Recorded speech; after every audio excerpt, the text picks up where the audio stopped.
தேவனுக்கே மகிமை உண்டாவதாக. இந்த புதிய நாளிலும் கர்த்தர் உங்களுக்கு அருளும் ஆறுதலின் மன்னா.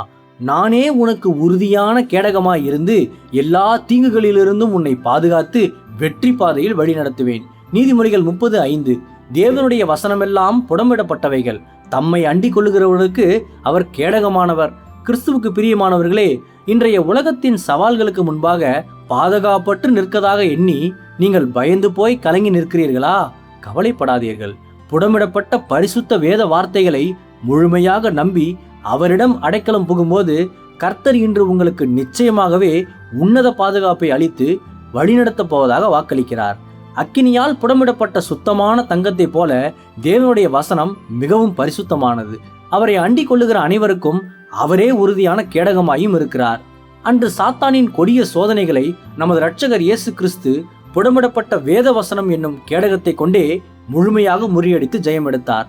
ஆகையால் இன்று உங்கள் வாழ்க்கையின் சவால்களை கண்டு சிறிதும் கலங்காமல் கலப்படமற்ற தேவனுடைய வார்த்தைகளை மட்டும் உறுதியாக நம்பி அவரையே அண்டிக் கொள்ளுங்கள்.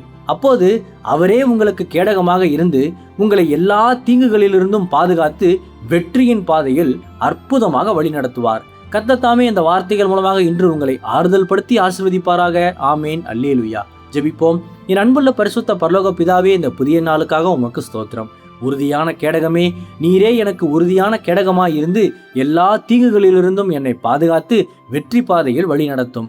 இன்று பிறந்த நாள், திருமண நாள் கொண்டாடும் உமது பிள்ளைகளின் இந்த புதிய ஆண்டை உமது நன்மை கிருபையால் முடிசூட்டி ஆசீர்வதியும். பிதாவே, இயேசுவின் வருகையில் நான் அவரோடு எடுத்துக்கொள்ளப்படும்படி என்னை தகுதிப்படுத்தும், தயார்படுத்தும். இயேசுவின் நாமத்தில் ஜெபிக்கிற நீங்கள் நல்ல பிதாவே.